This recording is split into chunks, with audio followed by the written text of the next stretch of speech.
A giant with a vacant smile picks up your mother, snaps her in half, and eats her. This isn't just a monster show. It's the brutal opening of an anime that terrorized a generation.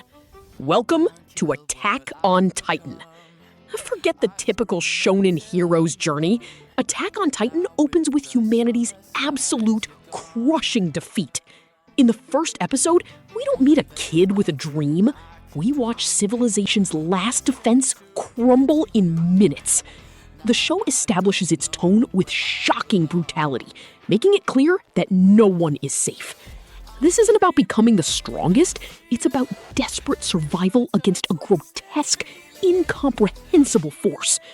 The show tells you immediately, hope is a scarce and foolish resource here, and I was instantly hooked by its sheer audacity. The world building is claustrophobic genius.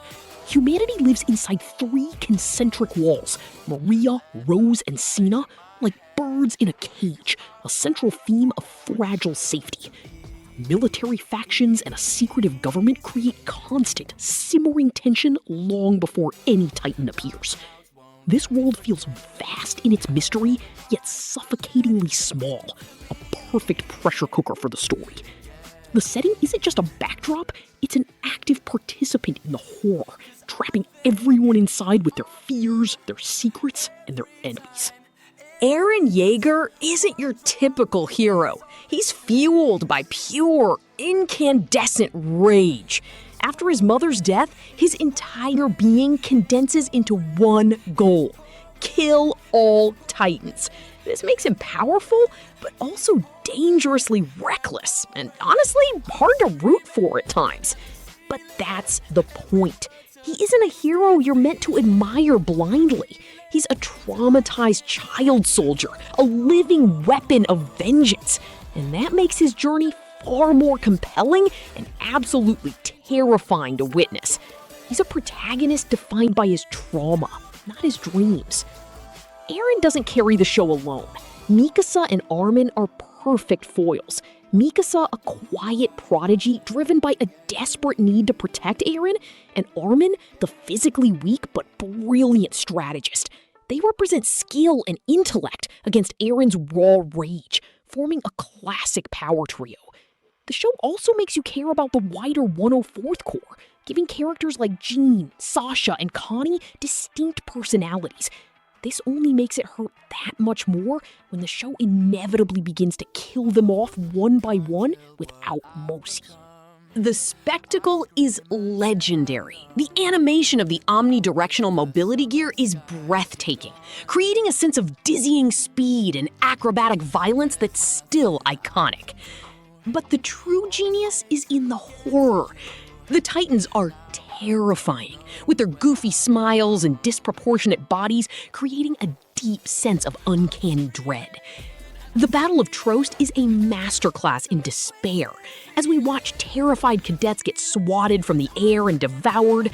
This isn't cool, stylized action, it's a brutal, chaotic meat grinder, and it is horrifyingly effective.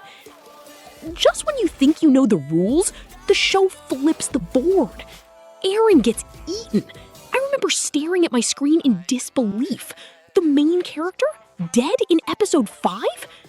Then he returns, bursting from a Titan's nape as a Titan. This twist single-handedly transforms the series from survival horror into a complex military mystery. Suddenly, the monsters are also human, and the biggest threat might already be inside the walls. It was a genuine shock that changed everything, elevating the entire premise of the show for me. But is the pacing perfect? Honestly, no. After the insane highs of Trost, the story slows down significantly for political drama and court-martials. Some of the training flashbacks and long internal monologues feel like they're stalling, and I know some viewers almost dropped it here. I'd argue this slower pace is necessary to explore the consequences of Eren's power, but you have to be patient. It's the season's most valid critique, even if the eventual payoff is absolutely worth the wait you're forced to endure. The female Titan's appearance shifts the dynamic again. She is not a mindless monster, she is an intelligent, calculating assassin.